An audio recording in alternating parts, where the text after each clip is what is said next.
Good evening, everybody. Let me know if you can hear me or not. I haven't run this program for, my goodness, several months. So I had to acclimate myself again, see if I could get everything working right. So you'll have to let me know on that end. If it is working good, you should have on your page. Let me look over here. Uh-huh. It's like there's a slight delay between when I broadcast and when you guys get it. So right now I'm on my lesson page.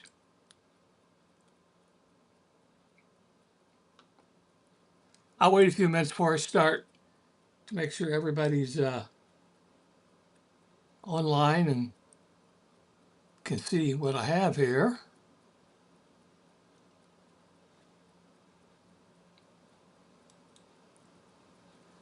Feel free to leave some comments. Give me an idea who's on board tonight and who's not. Just give you a little bit of a health update before we start. I have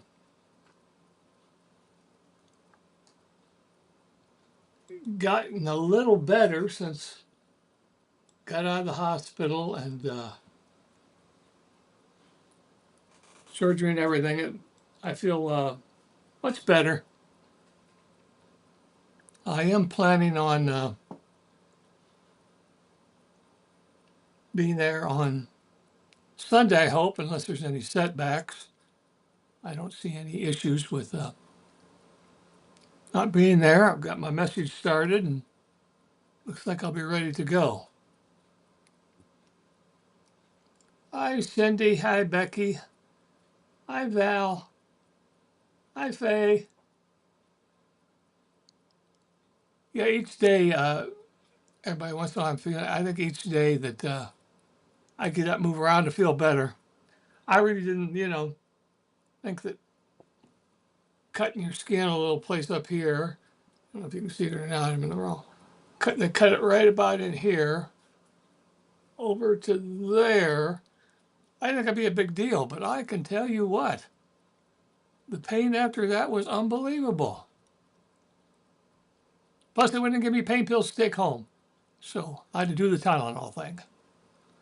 But I can't lift this left arm because they ran through the clavicle into the artery, down into two sections of my heart with the wires. And if I were to move it too much or lift it over my head, I could rip the wires out and they'd have to go back and do it all over again. That does not sound like fun at all. So I do not want to do that. So I'm going to try to keep, you know how hard that is when you're used to using both arms and you can't use your left arm? Wow. Anyway, I'm going to try to keep it steady so I don't rip those wires out and I don't want to go back to that again. We're going to talk about tonight when adversity gets you down. I had some this week. I'm sure some of you that are watching tonight have had some. Job's story tonight is about that. But I just thought it might be good to say a few things about adversity. We all have it, and I believe, as we can see with Job, it is a test. God is testing us to see how we can be faithful to Him when things are difficult. And if they're not difficult this week, maybe wait till next week. You'll have some that are difficult. How are we going to handle that? Are we going to blow up? Are we going to trust God? Are we going to give up? I can tell you over the years being a pastor, I've seen so many people that had the potential to really go forward more, and they just quit. You can't quit. You don't want to quit. These are the times where you are tested, and God will grow your faith. Speaking of that, if you can look now on my outline, yellow is emphasis that I put on the lesson. Blue is usually just the Bible verses, And blue highlighted and yellow are comments that I put. So let's start at the top there. It says, if ever there was a man who should be exempt from adversity because of good character, it was Job. Yet despite his impeccable character, Job suffered as few people ever have. When he faced overwhelming adversity, Job remained faithful. I mean, we haven't ever faced what poor Job did. What he lost materially and family wise is unbelievable. So after telling Satan that Job is blameless, upright, fears him, and turns away from evil, what else does God tell Satan? Excuse me. In the last sentence of 2:3. Here's what he says. The Lord said to Satan, have you considered my servant Job? For there is no one like him in the earth. There are quite a few people now. That's quite a thing for God to say to a human person. A blameless and upright man, fearing God and turning away from evil, and he still holds fast his integrity, although you incited me against him to ruin him without cause. Now, Satan didn't make God do anything God didn't want to do. You got to realize that God is supreme. He is sovereign. This is just the process that's showing here. And God knows what he's doing. He knows all of it. So don't put any hurt on God there. He didn't do anything wrong. God allows some horrible things to happen to Job, and he has a reason for allowing them. Though Satan has lost the first battle in the spiritual war on Job's life, he's ready for another attack. When adversity gets you down, you need to take 3 actions. Number 1, remember your adversary.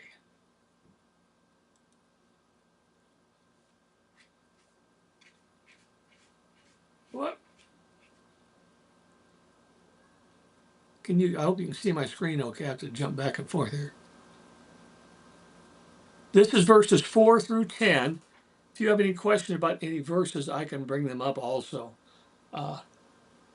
You didn't know what to read tonight because I didn't have it done. I just finished it.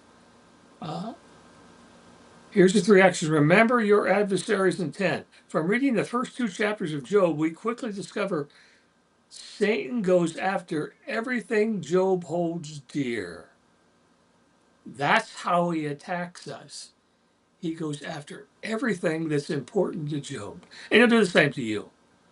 He takes away Job's family, servants, fortune, and now he wants to destroy his health and reputation.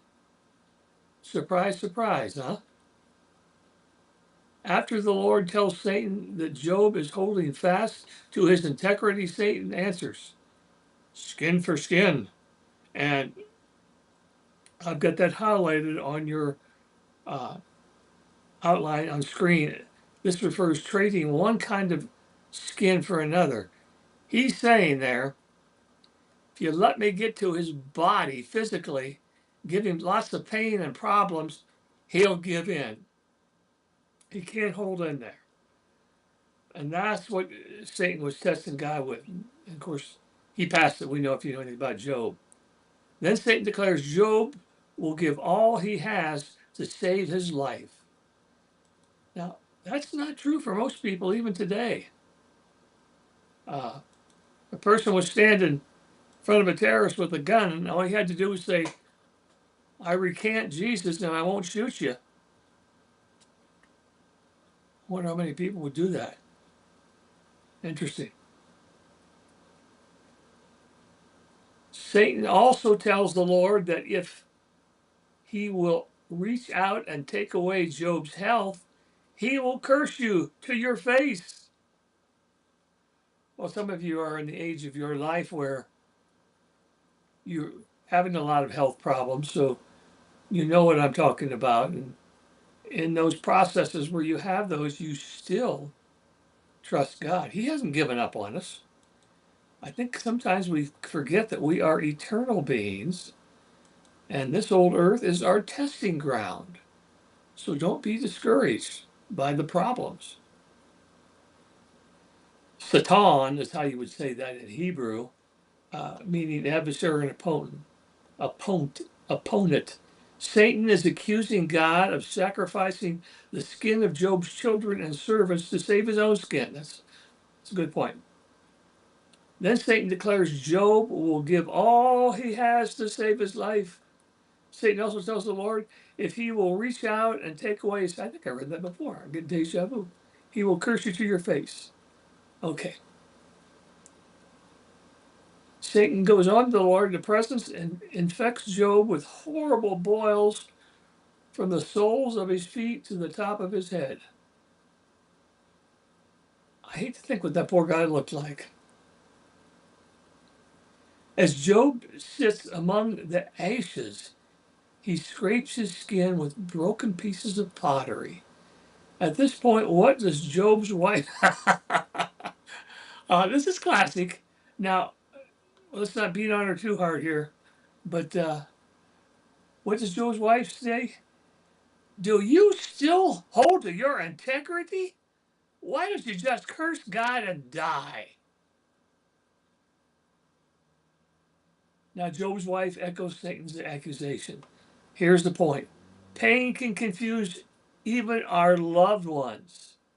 Her words show how grief can cause people to speak from emotion, not faith. Emotion and not faith. But Job gently rebukes her, not with harshness, but with wisdom. Job tells her she speaks like a foolish woman. I've had to tell my wife that a couple times when she was here. No comments on that. Job tells her she speaks like a fool. Then he asks her if she should, if he asks her if they should only accept good from God and not adversity as well. There's a good question. When God is blessing, we're all excited and clapping our hands, and it's so happy. But adversity comes. What do we do then? Well, I think I got it in the page here. Yeah, you got it up. When adversity gets you down, remember your adversary's intent. Satan wants to ruin your relationship with God and your witness.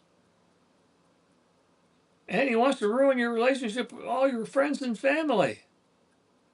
It doesn't take much. He knows where your weakness is.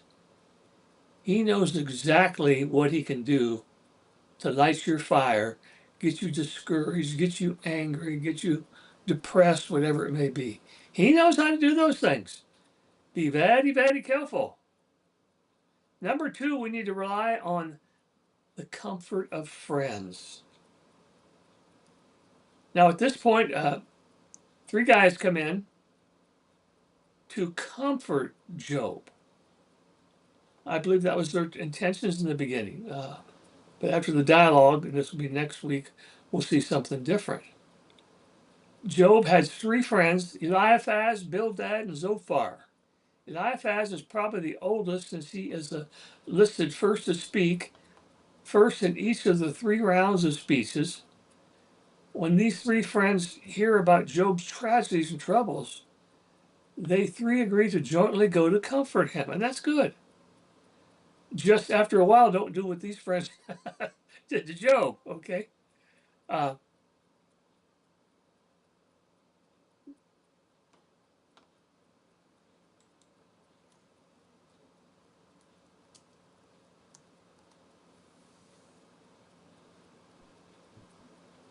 let's see here. Yeah, Lynette, I'm getting, do I have the wrong lesson? Daphne says I got the wrong lesson.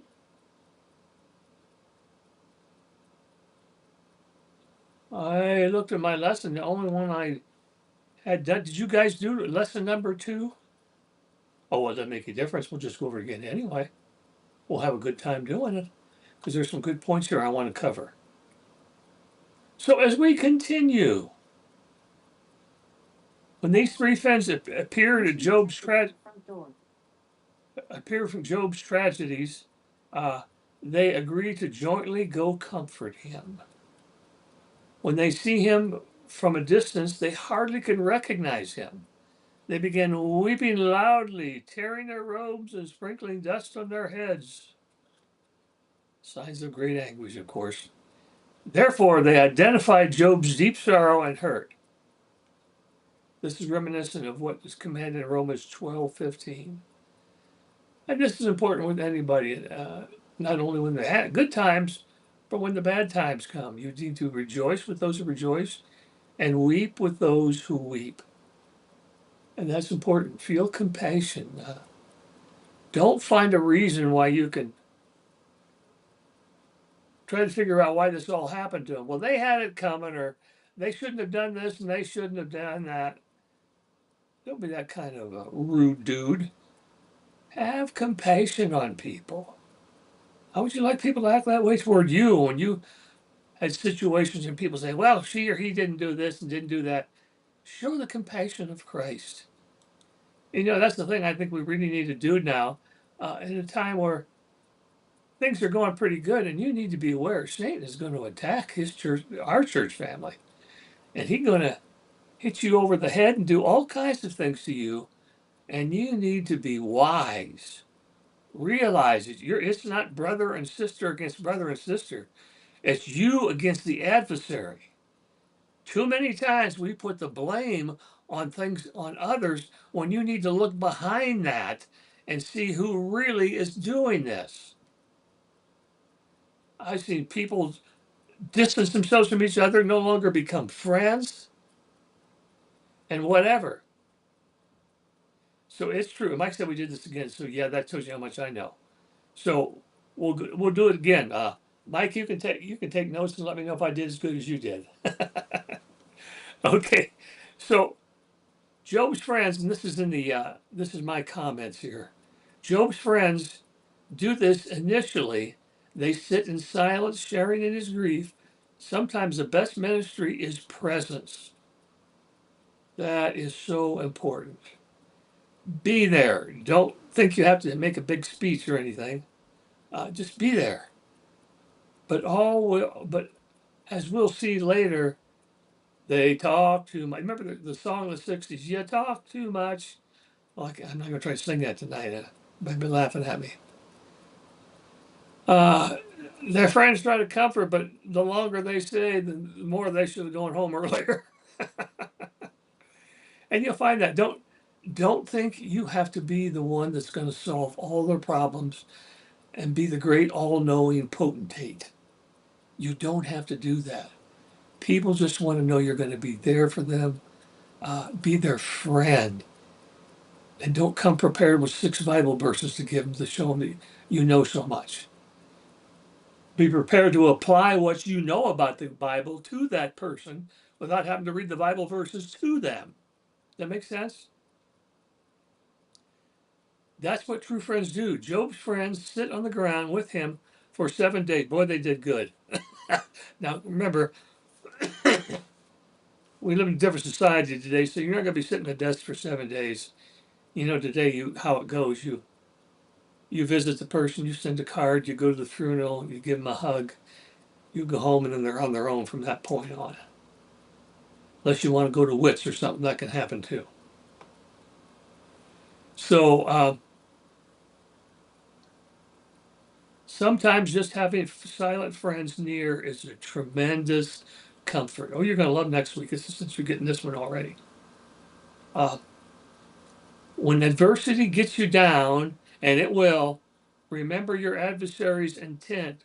Rely on the comfort of your friends. And you know who your friends are. They're going to try to lift you up and not put you down. I think in our church family, we have most of our folks that are like that. So it's important that you see that and you try to lift people up. Kind words, a hug, sitting with them a little bit. If it's a grief, you know how that works. It's difficult. You just be there for them. That's really it. Now, the next one is realize the Lord understands your discouragement and doubts. Chapter 3 here. After 7 days of silence, Job's disposition changes dramatically. Ooh, I know how this feels. I just been through it not too long ago, so I do know. This fine man of integrity, patience, and faith falls into despondency and depression. What does he say? This is recorded in verse 3:1. Afterward, Job opened his mouth and cursed the day he was born. Now, he never curses God. Realize that. But when something tragic, especially as tragic as this happened to him, in your life, uh, it's horrible. You all have had some of it, so you know what I'm talking about. And here's my point. I got this in my comments. Depression and spiritual anguish are real. Even strong believers like Job wrestle deeply. It's not a sin to feel broken. Job didn't curse God, he cursed the situation.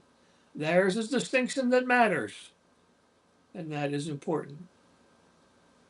When you go through a loss like loving somebody for 60 years and they're gone, it is a tough road.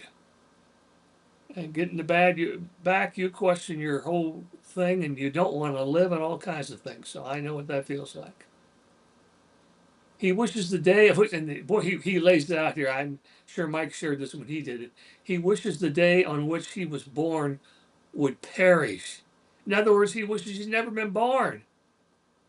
Then he wants the day to be darkness, which he wishes he had never seen the light of day.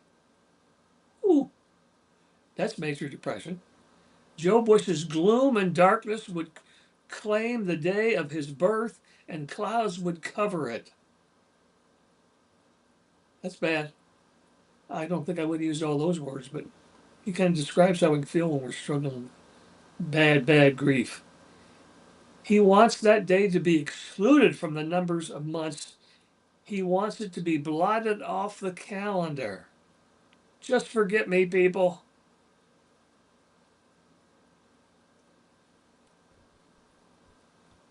Instead of a joyful cry at his birth, Job regrets the night he was born,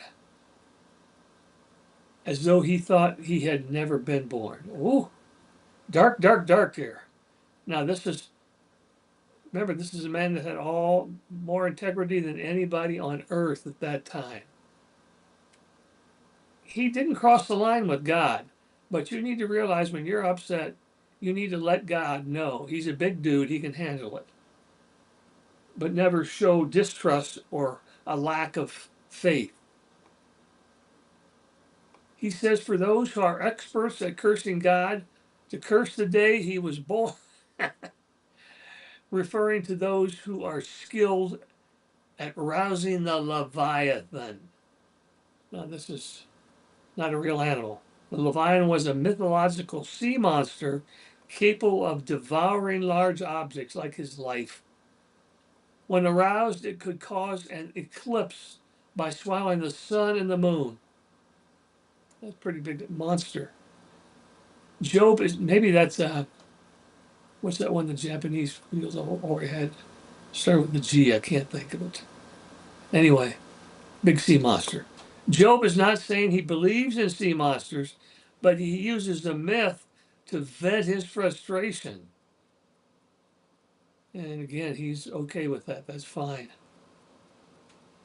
As with Job, depression and exhaustion add to our agony during times of major adversity. How many of you tonight maybe have depression or exhausted from something? Be careful. Don't lose your focus. Trust the Lord. He's going to get you through this, whatever it may be.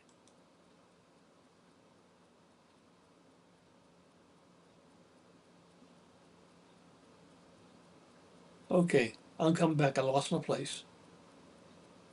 Okay. As with Job, depression and exhaustion add to our agony. For example, oh boy, this is a good one. You ever the story about John the Baptist? He wanted to know if Jesus was the real Messiah, if they had to look for somebody else. Now, this is a guy that said, "Behold, the Lamb of God who takes away the sins of the world." Did something happen to Job's faith? No, but he was in prison. He was very depressed. He sent some disciples to ask if Jesus is the one. And Jesus, let's notice, he does not get angry with John.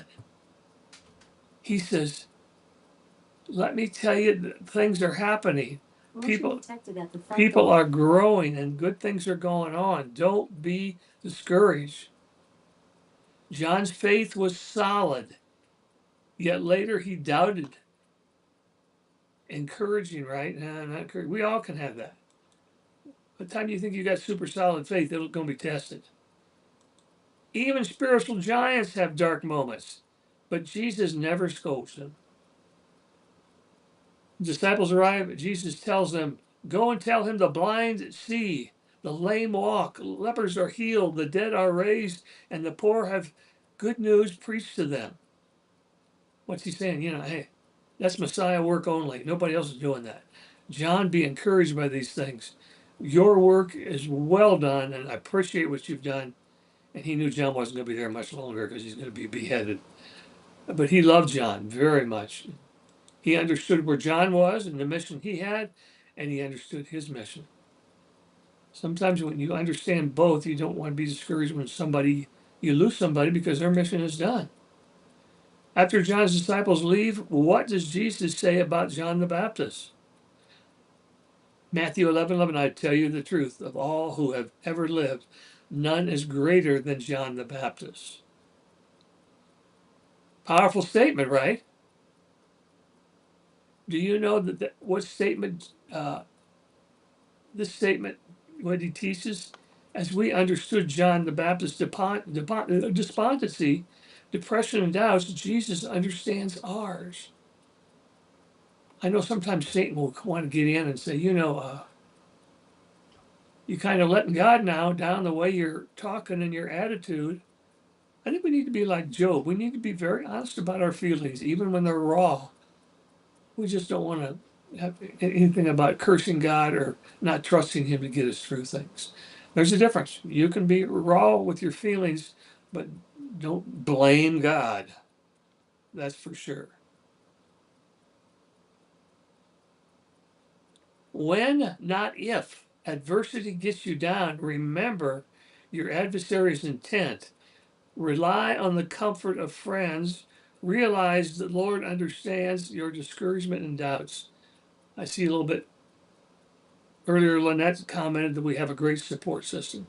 And we do have a lot of, thank you, Lynette, it was Godzilla. We do have a lot of supportive friends. So when adversity hits, let people help you. Some of you are Lone Rangers, you know this. And the problem you're going to have is too many times you're going to want to hide yourself somewhere and not get around friends.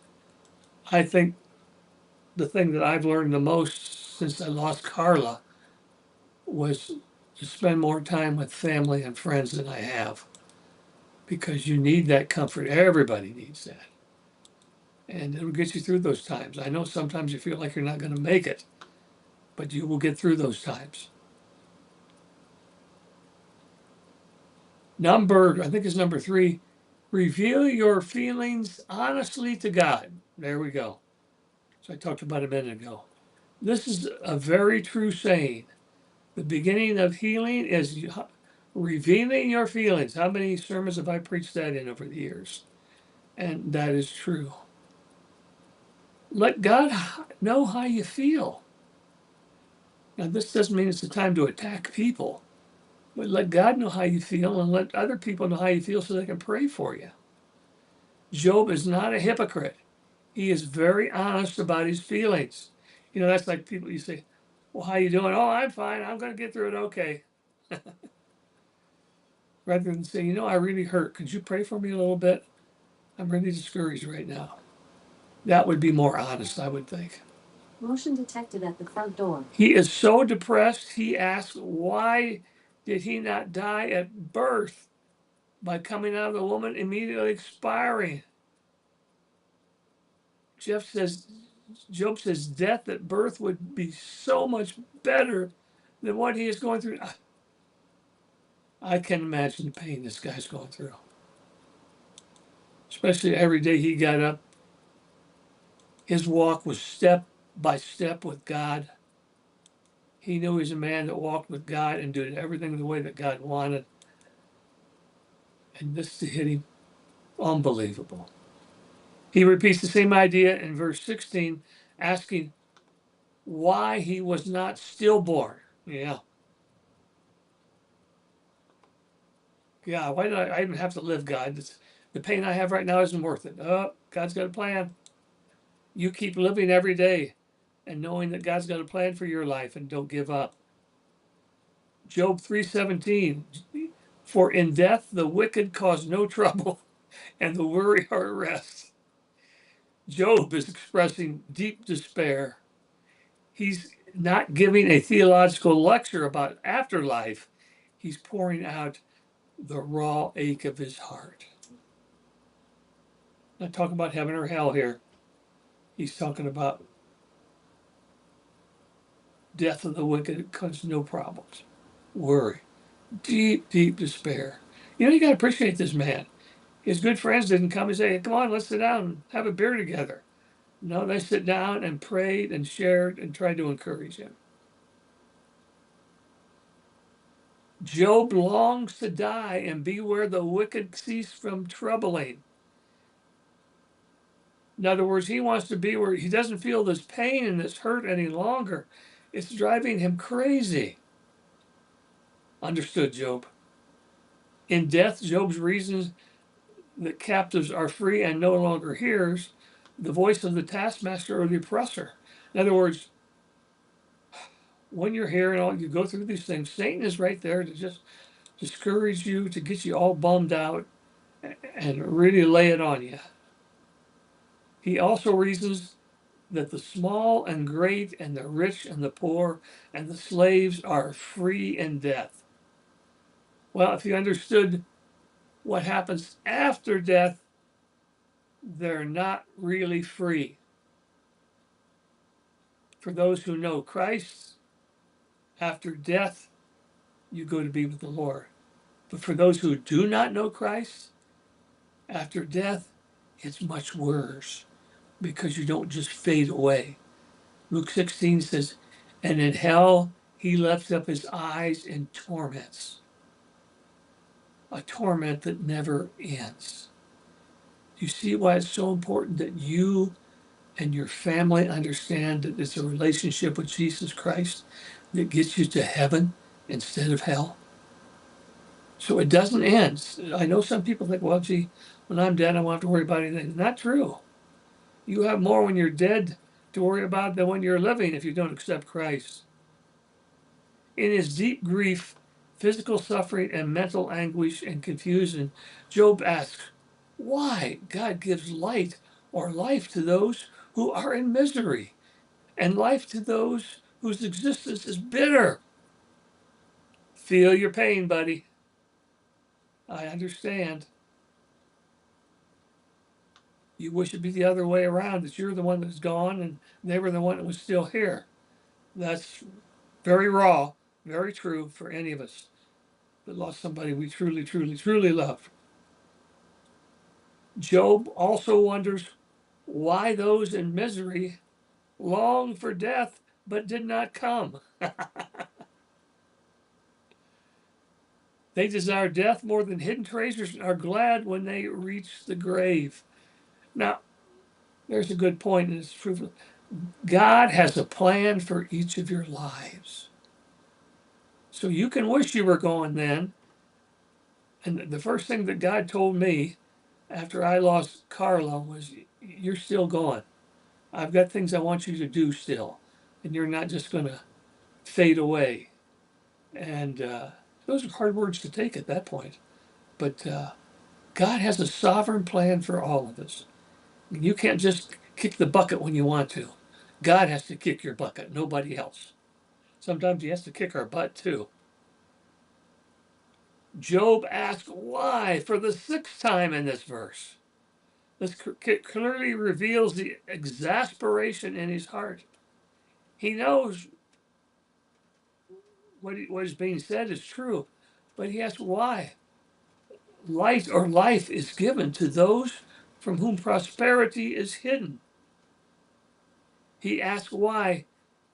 God has hedged him out or surrounded him with adversity.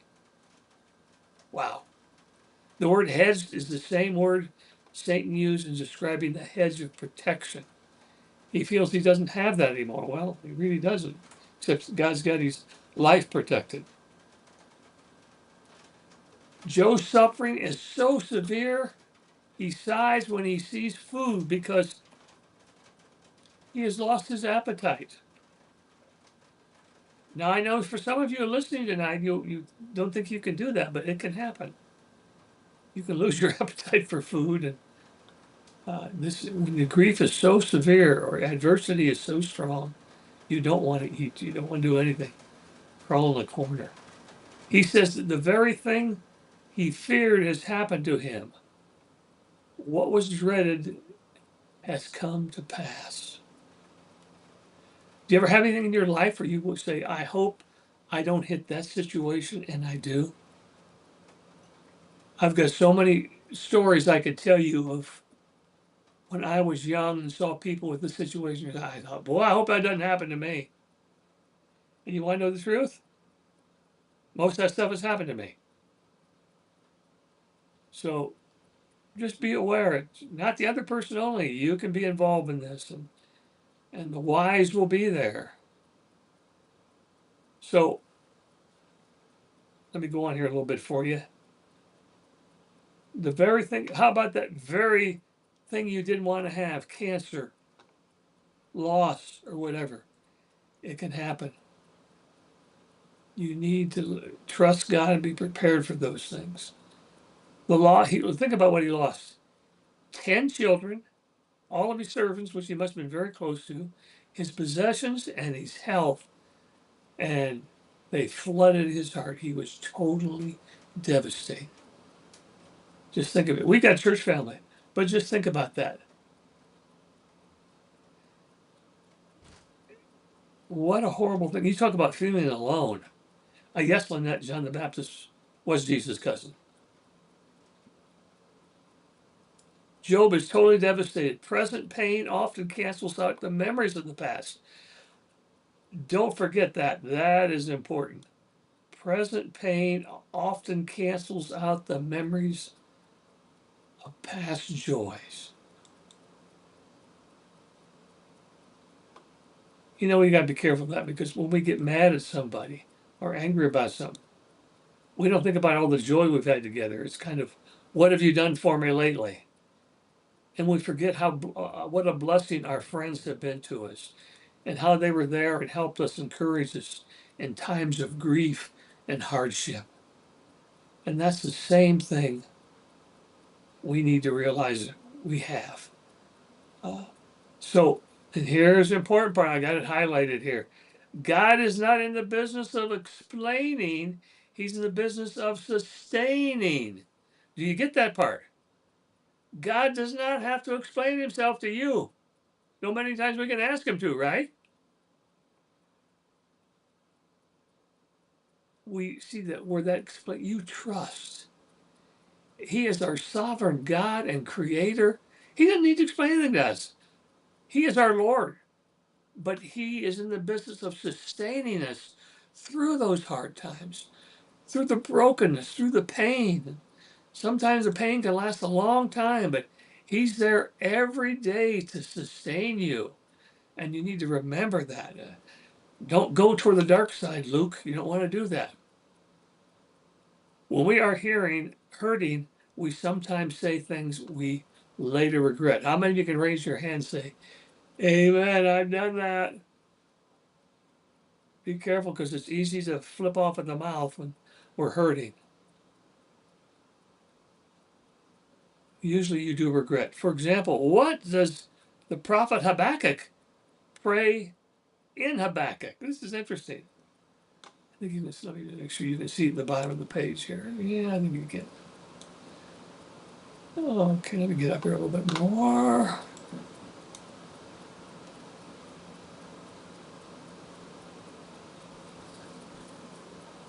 Okay, here we go. Here's what Habakkuk says. How long, O Lord, Well, I call for help and you will not hear. Oh, there's another ouchie. Oh my goodness. Haven't you felt that way? Well, until Carla passed away, I prayed for her healing. And I know that decision ultimately was up to God. But we need to be careful. Getting mad at God because he didn't do the things the way we wanted is difficult. I understand that. But look how raw, reliable, and relatable Habakkuk, like Job, teaches us that God can handle our questions. Habakkuk, a prophet, he poured his heart out. Faith doesn't silence our doubt, it takes it to God. There's a key. Faith does not silence our doubt, but it takes it to God. Amen, huh?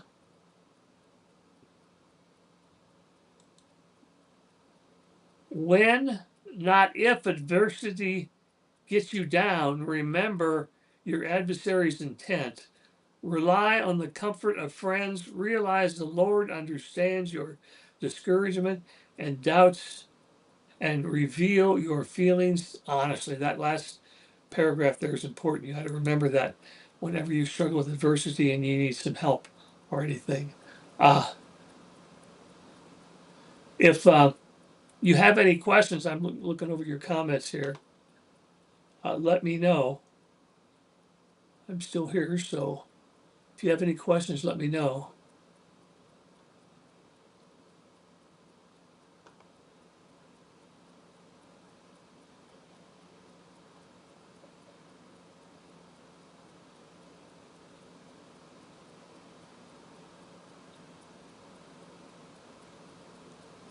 Anybody have any questions?